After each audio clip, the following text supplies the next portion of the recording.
এতিয়ালৈকে মানে আমি সিট কেইখন দাবী কৰিম সেইটো খাটাং কৰা নাই, কিন্তু আমি এটাই কথা ভাবি থৈছোঁ যে যিমান সিট আমি ল'লে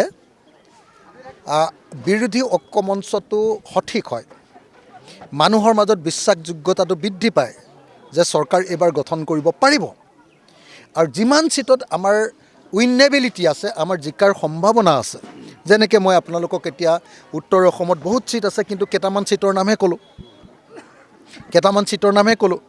তেনেকৈ আমি অসমত তেনেকুৱা ধৰণে কিছুসংখ্যক সিটত আমি কাম কৰি আছোঁ।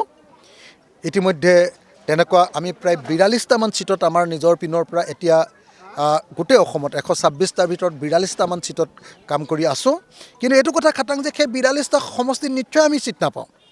আমি আসন গোটেইকেইখন এলায়েন্সৰ পৰা নিশ্চয় 42খন নাপাওঁ, কিন্তু আমি 42খন আসনত এতিয়া কাম কৰি আছোঁ। আৰু তাৰ ভিতৰত আমাৰ বিৰোধী পক্ষৰ মাজত যেতিয়া আলোচনা হ'ব, বুজাবুজি হ'ব, যেতিয়া যিমানখন সিট ল'লে একচুৱেলি আমাৰ বিৰোধী পক্ষটো জয়ী হ'ব পাৰিব, মানুহৰ মাজত বিশ্বাস আহিব যে এই বিৰোধী ঐক্যমঞ্চটো সঠিক ঐক্যমঞ্চ হৈছে আৰু মানুহৰ মাজত কাৰ্যকৰী বিৰোধী ৰূপে এটা নাম ওলাব। তেনেকুৱা ধৰণৰ আসন ল'ম, আসনক লৈ কোনো ধৰণৰ সংঘাত নালাগে, যিমান ল'ব লাগিলে সিমানেই ল'ম, কিন্তু এইবাৰ বিজেপিক হৰুৱাবই লাগিব। একদম আপোনালোকক মই এটা কথা খাটাংকৈ ক'ব পাৰোঁ যে আমি বিৰোধী দলবিলাক ঐক্যবদ্ধ হোৱাটো 100% খাটাং হৈ গৈছে। আমাৰ মাজত ইতিমধ্যে এইটো বস্তুত ইন প্ৰিন্সিপল খাটাং হৈ গ'ল যে বিৰোধী দলবিলাক একলগ হ'ব। কিন্তু মই বাৰম্বাৰ কৈ আছোঁ যে যিমান পাৰি সোনকালে হ'ব লাগে।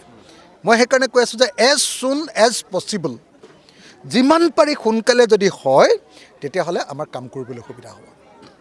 সেইকাৰণে মইতো ভাবোঁ যে 1 জানুৱাৰী তাৰিখৰ পৰা আমি একেলগে ওলাই যাওঁ। যিদিনাৰ পৰা আমি একেলগে ওলাই যাম নহয় বিৰোধী দলবিলাক, যিদিনাৰ পৰা আমি ওলাই যাম সেইদিনাৰ পৰা আপোনালোকে দেখিবলৈ পাব যে হিমন্ত বিশ্ব শৰ্মাৰ মানে চৰকাৰখনৰ মৃত্যুঘণ্টা আৰম্ভ হ'ব। আৰু 2026 চনত খুব সুন্দৰভাৱে এইবাৰ ৰাইজৰ দল, কংগ্ৰেছ, জাতীয় পৰিষদ, CPI, CPM, CPIML এই দলবিলাকক জয়ী কৰি অসমত নতুন শাসন প্ৰতিষ্ঠা কৰিব বুলি মোৰ 100% বিশ্বাস আছে। আৰু সেইকাৰণে মই ৰাইজৰ প্ৰতি বিশ্বাস ৰাখি সকলো ধৰণৰ কাম কাজ আগুৱাই নিবৰ কাৰণে বিৰোধী দলক সোনকালে খৰতকীয়াকৈ কাম আগবঢ়াবৰ কাৰণে আহ্বান জনাইছোঁ। আমি উত্তৰ অসমৰ লখিমপুৰ, ধেমাজি এই জিলা দুখনত বেচিকেলি আমি 3টা সমষ্টিত প্ৰাণপণে কাম কৰি আছোঁ। এটা হ'ল চিচি বৰগাঁও সমষ্টি, এটা হ'ল ধেমাজি সমষ্টি আৰু আনটো হ'ল নাওবৈচা সমষ্টি। একেলগতে আমি ইয়াৰ কাষৰ নাওবৈচাৰ কাষৰ আমি ৰঙানদী সমষ্টিটো কাম কৰি আছোঁ। বেচিকেলি এই 4টা সমষ্টিত কাম কৰি আছোঁ। আৰু এই 4টাৰ ভিতৰত আমি 4টাতে আসন পাবৰ কাৰণে ঐক্যবদ্ধভাৱে আসন পাবৰ কাৰণে আমি লাগি আছোঁ। ইতিমধ্যে কংগ্ৰেছ দলৰ লগত কথা বতৰা হৈছে। কালি মই দেৱব্ৰত শইকীয়া ডাঙৰীয়া বিৰোধী দলপতিৰ লগতো কথা পাতিছিলোঁ আৰু তেখেতে কৈছে যে ফাৰ্ষ্ট ট্ৰেকত খৰধৰকৈ অতি সোনকালে বিৰোধী ঐক্য গঠন কৰিবৰ কাৰণে সিদ্ধান্ত ল'ব।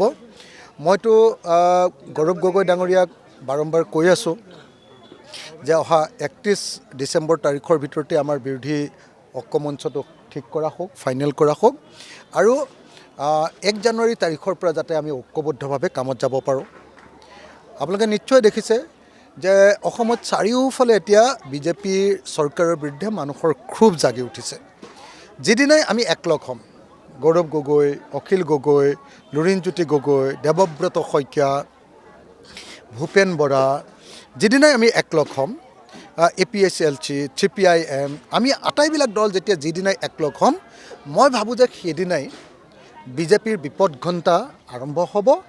আৰু 2026 চনত মোৰ একদম পূৰা প্ৰাণৰ পৰা এইটো বিশ্বাস আছে অসমীয়া মানুহৰ প্ৰতি। মই ইমান দিন মানুহৰ মাজত কাম কৰি থকা মানুহ হিচাপে যে 2026 চনত এইবাৰ বিজেপি চৰকাৰক ব্ৰহ্মপুত্ৰত অসমৰ মানুহে দলিয়াই দিবৰ কাৰণে সাজু হৈছে।